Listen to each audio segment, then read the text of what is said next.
Live here on Pick Dawgz and Sports Chat Plays YouTube channel throughout social media.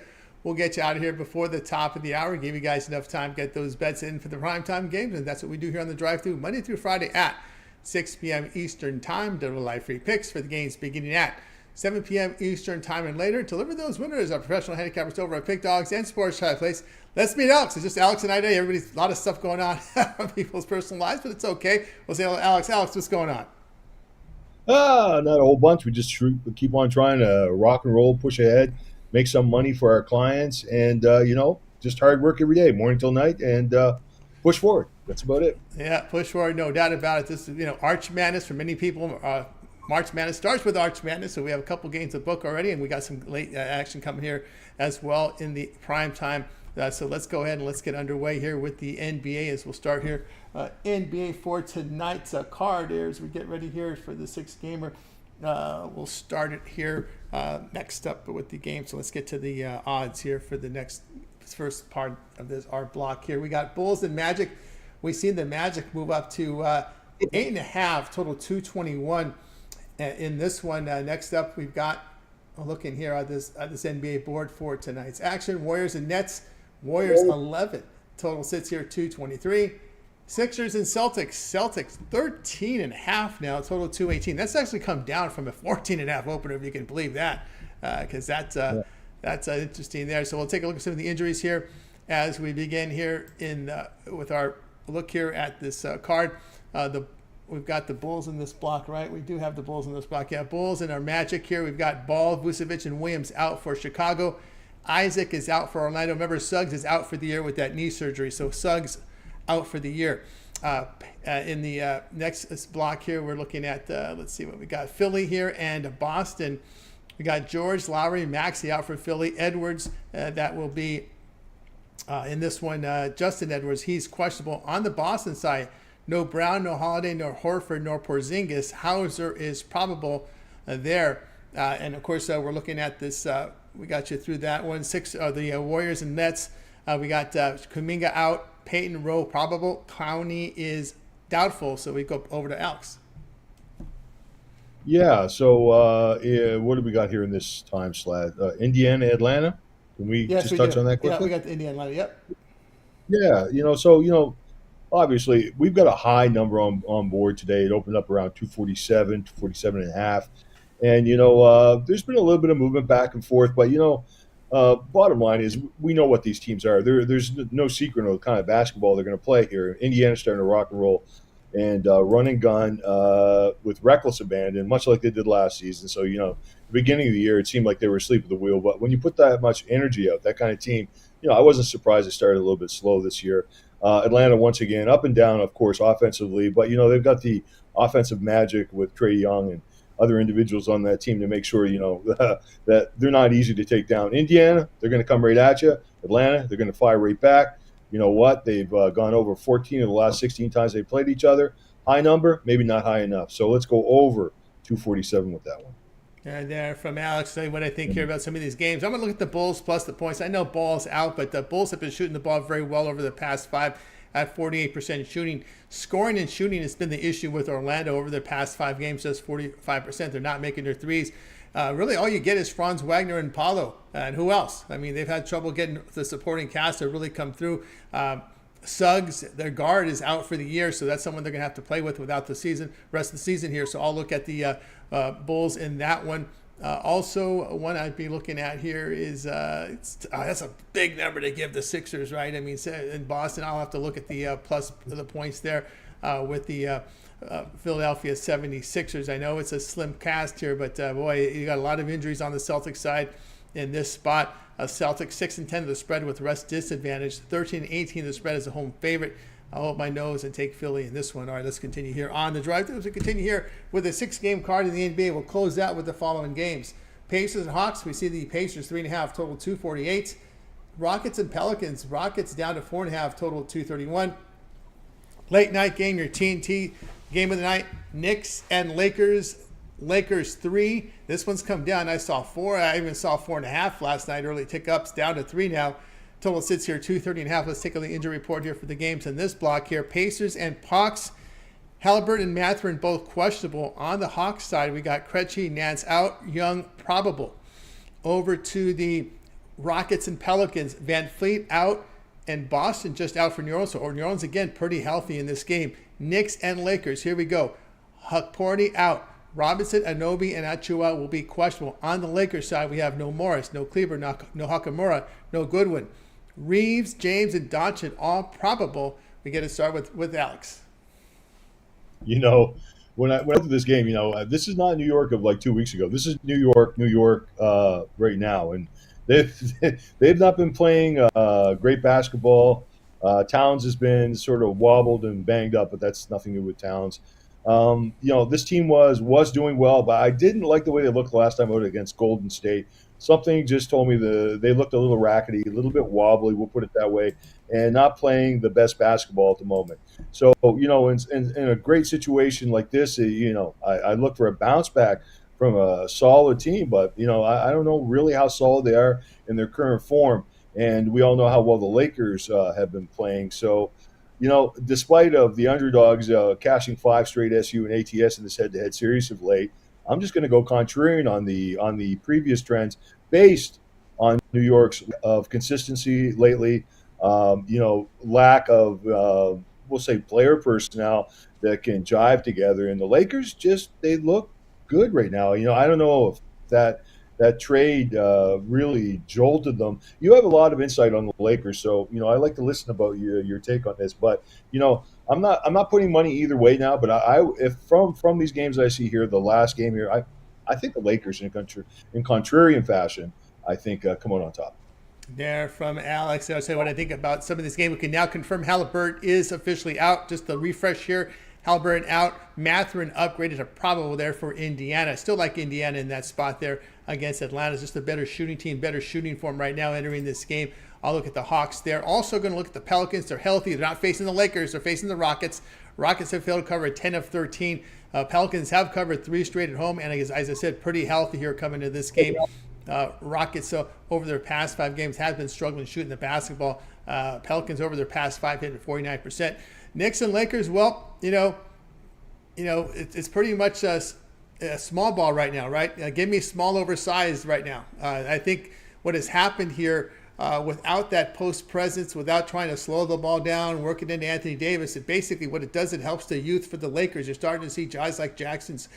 You're starting to see some of the younger players start to develop because, all these guys in college played fast. And you come to Lakers, we got Anthony Davis, we got LeBron, we're going to try to work it inside, we're going to have a slow pace. No. Give me small over size right now in the NBA. And also, too, you also have better wing defense that you're getting from the Lakers because you got a lot of speed out there with these young guys. The Dalton Connects, your Austin Reeves, your Jackson Hayes. These guys want to run. Even Vanderbilt, when you saw him at Minnesota, this dude could run the court as good as any big man I've ever seen in the NBA, the way he ran that court. So this is what the Lakers should be doing. They should be running. I know you've got an older guy in LeBron. He's hanging in there at his age, but the difference is you're giving me small over size. I think that works better now in the NBA. I think he just Oh, absolutely. I've noticed that too. And New York, I think likes to play small ball in some ways. I mean, they did good during parts of the season playing like that. I know they're a bigger team, but they don't fight hard in the perimeter, in my opinion, and they don't push in the under the rim. And I don't know. There's a lot of things I don't like about New York. Like I said 2 weeks ago, I could see them coming in here and pulling off the straight up upset. I'm not sure right now, and that's why I backed away. Now I would have taken New York under normal circumstances, just the way that ugly game turned out the other night against the Warriors. A lot of pride here. These are pro players, no matter what. These aren't college kids who get down overnight. They come vengeance, when they're made to look bad, and the New York media really crapped all over them. I looked at some of the headlines, so that's what I'm looking at. They're going to have that, but this line's not too out of control. I just look for the Lakers to come on top here. We'll see if I'm right or wrong, but that's where I am at. Yeah, I'm with the Lakers as well. We look at the Knicks. Their defense has not been really good here of late. They failed to cover 7 of 8. The Lakers have covered 6 of 7. New York here on the road against these good shooting teams, they hit 46% or greater, has failed to cover 8 of 12. When the Lakers play these bad defensive teams, the Knicks are a bad defensive team, giving up over 46% or greater. Now at home, LA 11-5 of the spread against these bad defensive teams. And Lakers shooting and defending very well right now. Also defending the three-point line, which is key. I talked about the small versus big. When you have the small guys, you can get out and cover the wing. And they're defending the three-point shots pretty well. I'll look at LA here in this one. Let's continue here on the drive-thru as we switch on over to college hoops for tonight's action. As we've got these college basketball tournaments mixed in with the big conferences in action as well. So let's go ahead and switch over to college hoops here for tonight. Now, in this first block, we'll cover the games from 7 and 7 Eastern. If there's some 6:30 in there, we'll cover those too. We're going to cover the games at up until 7:30 Eastern time. So let's get that. Oh, I've got to change the board here. Give me 1 second here as we switch it over here to college hoops. And we'll get to it right now. Okay, here we go with college basketball. We do have some finals coming in. Indiana State, Southern Illinois was able to get past Indiana State there as a small, short dog. Let's continue on here. Missouri State, there was Illinois State all over Missouri State there covering that line. San Diego and Pacific are in action here. ESPN Plus has the WCC first round tournament. These are down teams in the conference. Lavin, I think this might be even his last. If they lose this game, this may be his last day on the job for San Diego. It's been a total disappointment for Lavin there. We've got some more games to go. 7 Eastern time, we'll be covering some of these games. A lot of small conferences we have on a Thursday, as you would expect here. A lot of conference tournaments in action. Evans State, Murray State there, 10 action as well. Bucknell will be in action. The Metro Atlantic, not yet starting their tournament yet. That's they are. They're UAB in action here against FAU. UAB are now up to 6 in this one. Total 161. You can see Army and Colgate, Tulane, and East Carolina tonight. We're going to include the 7:30 in this block. So here we go in the 7:30 games. We've got Conference USA action in there as well in that 7:30 spot. And we'll stop it right there at that Horizon game. So we're going to, in this block, we're just going to go up until 7:30. And we get to start here with Alex. Yeah, there was one here. My own projections had Omaha as the better team here by 3 points. And I looked at Ken Palm, and Ken Palm thought, 2-point favorite. Yeah, so we've watched some steam on this Kansas City at Omaha game. And I just look at Omaha, there's so much difference in these two sides, and I think the line's very beatable. We've got Omaha; they've gone 13-3 in conference play this season. They played some great basketball. Kansas City has not; they've lost 12 of 16 in conference play, and Omaha, like from an offensive perspective, and that's important in this kind of game. I think Omaha is in offensive efficiency 98th compared to Kansas City's 290th. And, big difference. Some points are going to go on the board here, but I think those points, I don't know if I'm willing to go over, but I am willing to say that Omaha will, we'll put it this way, outscore Kansas City. And I know we're right on that line here. I would say at some point, if you want to mitigate some, some issues you might have with covering this line, just in case, Ken Palm are correct on the average point per game differential, go with the money line. So you might be laying a little bit of juice, but at least I feel like we have the better team here. And you're going to lay a little bit of money, but I think it's definitely worth it.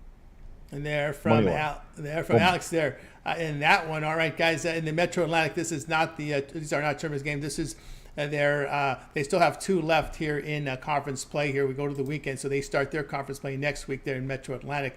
Conference right now we have obviously West Coast. We got Horizon in Missouri Valley Conference. We've got Sun Belt in there as well with tournaments. Horizon we mentioned as well. Patriot League there. So those are your conference tournaments that are in action. But I'll tell you the ones that I like tonight here. I agree with that move to UAB. Blazers at home shoot and defending very well there. FAU has really struggled here. Shooting over their past 5, 42% failing to cover 4 of their past 5. I'll look at UAB in that spot. Also, I like Liberty. Liberty's been very good away from home this season, covering 11 of 14 and shooting 49%, allowing 42% to their opponents. And I'll look at them in that spot. All right, let's continue here on the drive-thru as we get ready here for the next series of games. We go from 8 o'clock on into the late night games here tonight at 11 Eastern time. So in this block, you can see some more Horizon in there, Horizon tournaments there, Queens in there as well. Some WAC action in there as well, SWAC in there, more Conference USA. This is the Big Ten here. Michigan State, Iowa. You can see Michigan State laying 7 here, total 154.5. Wichita State and Rice. Wichita State has been playing pretty well of late here. They're going to be 1 on the road against Rice here in an AAC conference game. And then Seattle and Southern Utah here as we get into some WAC action as well. Seattle has yet to win a road game in conference, and they're favored by 7.5 here on the road. Interesting there. Old Dominion, Texas State going head-to-head. Alcorn, we got the SWAC. We always make fun of that. Mississippi Valley State. That's a team everybody likes to make fun of. Utah Tech here still got some action in WAC. They're going to move to the Big West next season, along with Cal Baptist as they're closing out play in the WAC conference. Utah Tech. There's some AAC action there for you as well. Cal Davis, UC Davis here. I believe UC Davis. Them and Hawaii, I believe, are the 2 teams that'll be moving to the Mountain West, if I'm not mistaken. Yeah, UC Davis may have been one of those teams. So UC Davis here closing out play there in conference play. Cal Irvine favor on the road by 7. Hawaiian Bakersfield here. Bakersfield at home laying 2. This has been a down Hawaii team this year, dropping a lot of games at home. And they had some experience coming back this year, so it's been a very disappointing season for them. Denver and the Tommies going head-to-head in the Summit League tournament, by the way, tonight there. Valpo and UIC, some more action there at Horizon. And of course, we get to some SWAC conference games. Long Beach, UC San Diego. UC San Diego's been a really good team in the Big West. Some people, they say it could even be an at-large team. I doubt that, but that's what they're talking about, this UC San Diego team. Big favorites here against the Beach. There's Baptist against Tarleton in this one. Northridge and Riverside, these are 2 heavyweights here in the Big West. Northridge a 1.5 down from 2 against Riverside tonight. It's been down. Both teams have been bad. Look at Fullerton, a 14-point dog to Cal Poly. Things have really gone downhill for that Fullerton squad. It used to be a really good program at some point, but it's just been downhill for a while there. So there we go. We got you covered on these late night games tonight in College Soup. So in the late slot, we'll turn it over to Alex. Yeah, you know what? I see one OVC game, Ohio Valley Conference, a quarterfinal game, and it's Lindenwood Lions versus Tennessee State Tigers. You know, Lindenwood got past Moorhead last time out.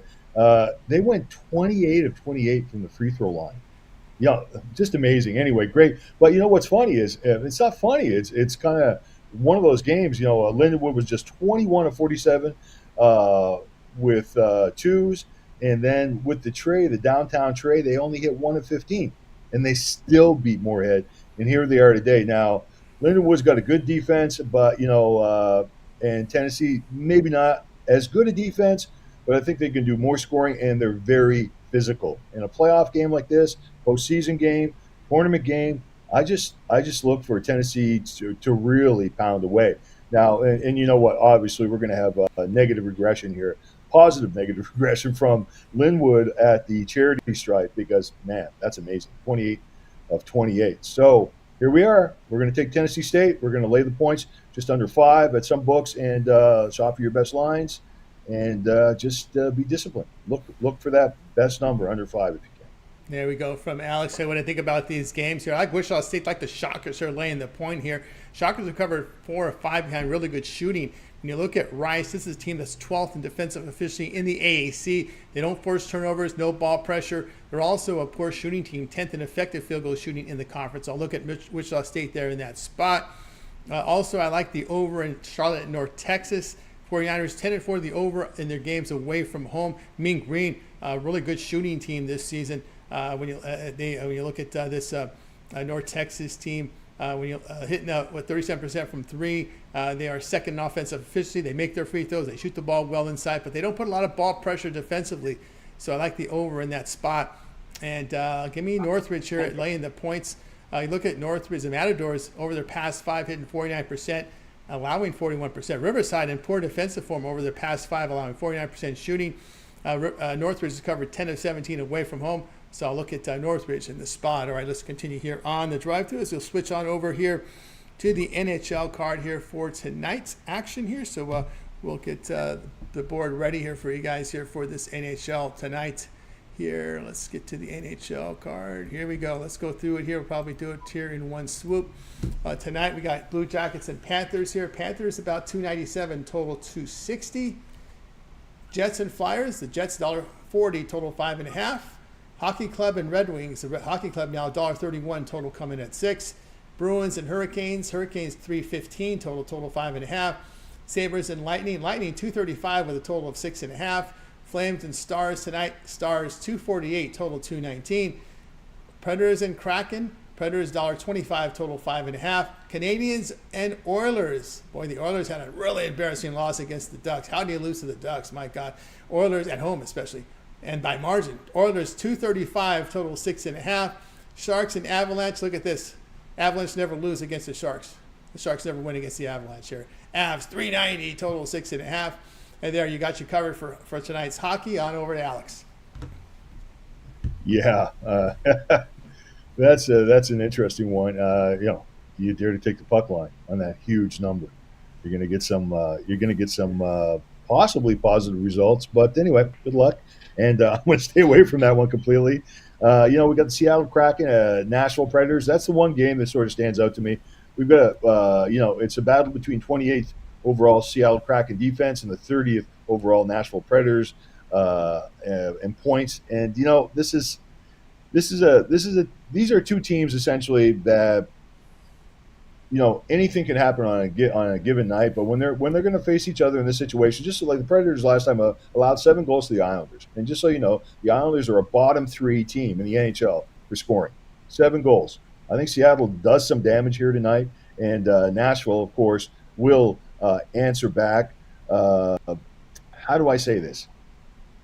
Just sit there, be entertained by the lack of good hockey that's going to be played, and bet the over. There from Alex. All right, we got you through the NHL for tonight. Now it's time for our Parlay Peripheral segment where our cappers can give out parlay, can give a player prop, game in the future. They make the call here on this Parlay Peripheral segment. And, of course, we'll get it started here in just a second. We'll start off here with Alex tonight here with his Parlay Peripheral segment. Let's see my fun parlay here for the night. Where are we? Yeah. We're going to go. Where did these? There they are. Okay. Let's go with this. Let's go with Paulie Slow, the cover versus Fullerton. You spoke about Fullerton. I used to love to watch Fullerton, man. The offense and the recruiting was amazing. I think even Long Beach State. But I'm going to go against. Anyway, I don't want to mix anybody up here. Paulie Slow, we're going to take the double digits. We're going to go against Fullerton. And UC San Diego, Long Beach State. That was another great offensive team. But, I'm thinking way back, party's over. And so we're going to lay. Now, I don't like to lay this many points in college basketball. So, or with either team. It's not often I do that. But anyway, here we go. I'll say it one more time. Paulie Slow to cover double digits versus Fullerton, and UC San Diego to cover versus Long Beach State. There from Alex. I'll give you my parlay here. I like Wichita State here in the parlay here with the Pelicans and the Lakers there with my 3-teamer. All right, we got you through that segment. Now it's time to see what we got for sale over at Pick Dawgz. Huge week of action here, conference tournament action. Got also an NBA, NHL on the ice. We'll see what Alex has going on over at Pick Dawgz. Alex having a fantastic NBA this year. As we can see, Alex posting 1,318 units of profit. All documented over at Pick Dawgz. Alex, what you got for sale? Yeah, we've got some NBA tonight. I've got that Michigan State, Iowa Big Ten game. That's an interesting one. Does the dog have enough power to cover versus this exciting Michigan State team? But, I heard some people saying today, I'll just say quickly, Iowa could, control pace. We'll see. If they control pace, they'd be one of the first teams to do it this year. Not saying they can't. Good home floor advantage. But see what I have to say on that. See if the favorite comes out on top or the dog. Also had 3 Horizon League playoff games on board. And I think, has it gone off? No, we still got a little time. We still got a half an hour before those games go off. So there's 3 there and 1 NBA side selection tonight. Nice run with my NBA selections. I think 16K run. So nice. Join me. Yeah, for dime players. Yeah. So let's make some money and let's hit them. Let's hit them hard and make them feel it so we can sort of expand our bankrolls. Not sort of, expand our bankrolls. And hey, keep spending, keep making. Let's go. Let's go, guys. Get on board with Alex Martin over at Pick.com. You should get results from Alex. Over 1,300 units of profit in the NBA. So get on board with Alex's one-day passes, long-term passes. Remember that 1-month pass gets you all of Alex's pre and plays here from NBA for 30 days, as well as the conference tournaments and the NCAA tournament, minor tournaments as well included in there. Of course, the first couple of weeks of baseball, well, the series in Japan is just a couple of weeks away. We're about 3 weeks away from the start of the regular season here. So get on board here with Alex over at Pick Dawgz. If you can get on board with those long-term passes or best value, remember the promo code PICK and check out. We'll save you that 15% off. Multi-cap promotion. You can match up Alex with your favorite capper, myself, or any of your favorite cappers here with the multi-cap promotion. So go ahead and get on board with Alex over at Pick Dawgz Premium. All right, I've got a best bet on the board from college hoops right now with the 3-pack as well from NBA and college basketball. Get on board with me over at Pick Dawgz. Come off a really strong day yesterday, so get on board and use that promo code PICK at checkout, and you'll save that 15% off. All right, let's keep an eye here on some of the late news in the NBA injury-wise. We can now confirm that also Mathurin is out. We thought he was upgraded probable. They just ruled him out. So both Halliburton and Mathurin out for Indiana. And we've seen that line move down to a pick'em in this one. Pick'em now in Indiana and Atlanta with both Halliburton and Mathurin out in that game. Let's see if we can update you on any other injuries here. Going through the board here. Let's see what we got. Doesn't look like. Nope, it's pretty much the same here. We're still all those questionables there with the Knicks. Achua, Anunoby and Robinson still questionable there. What else do we have? That's probably the most pertinent injury there. What else? Nope, that's about it. Trae Young is probable there in that one. Still shows the tag probable, but looks like we've got it all covered. All right, that's going to do it for this edition here of the Drive-Thru. We're back again live at 6 p.m. Eastern time, so make sure to like, subscribe, set those notifications so you're live with us to get those plays in real time. All right, that's going to do it for now. Alex, anything to say before we close it out? Yeah, March Madness looks like it's going to be completely mad this year. You can almost feel it just these first few days. I mean, man, and there's some upset. You got to really watch the board. And has there been anything that sort of stands out to you from what you've seen so far? That's wide open. From anything? Yeah, it's wide open. The thing about it is they're talking about St. John's. Really, how good is that how poorly they're shooting? How good is that Big East? Right. I have my question marks about that Big East this year. VCU might be one of the sleepers out there, but I think people know about the mid-majors that could do well. McNeese State's another one that could make some noise. UC San Diego is a team that could make noise out of the Big West, but we'll see how these schools do coming out there. Big Ten's going to have a bunch of teams. SEC a bunch of teams, and there'll be a lot of crying when they take a big conference tournament over a smaller conference school. That's always seems to be. Maybe they'll expand it even more. See, I'm one for just making it having 62. What's 32? What's 32 times 3? I like a 96 team tournament. Give 32 teams a bye and let the next 64 go head to head on Tuesday and Wednesday. And then feed them into the Thursday Friday. So I'm a fan of that. Just let 96 teams. Yeah, I wonder what goes into that. Yeah, I wonder what goes into the. What is it? Is it financial concept? Do you think that goes into putting this together every year? The way they're doing the seedings and the games. Oh, it's just based strictly financial. 100% financial between the networks and the NCAA. Yeah. That's what it is. And I think at some point we'll get that 96 teams. We'll have that. Yeah. We'll have that Thursday, Friday feel on Tuesday, Wednesday. That's kind of what I think they're going to go for. Because you have 300 plus teams in college basketball with 333. You're still only getting a third of the teams into the tournament, right? It's not That's like right. Other schools were over half of the school. Look at the NBA. You got 10 from each side with that playing round now, right? So it's still about a third of the. When you go to a 96-team tournament with 300 plus teams, that's still about a third of the teams, less than a third of the teams, 30% of the teams. So I'm all for a 96-team tournament. I like that one. Give me that Thursday, Friday feel on Tuesday, Wednesday. I want that. Yeah. I like that. That would be exciting. We should not call them committees. These are casting agents. They're not committee members. They're trying to cast a TV show, right? They're casting agents. I'm sick. Oh, the committee. No, they're not committee members, guys. These are casting agents. They're casting that TV show called the NCAA Tournament. It's on TV. Anything on TV, right? So we got to change. We got to change the narrative. They are not committee members. They're casting agents. Okay, remember that. All right. No, I don't do it here. For the Drive-Thru. Well, let it go, guys. It's the truth. It's the truth. Yeah. That's what they are. They're casting agents in every sport, because if it's on TV, they're casting the teams for the TV show. That's what it is.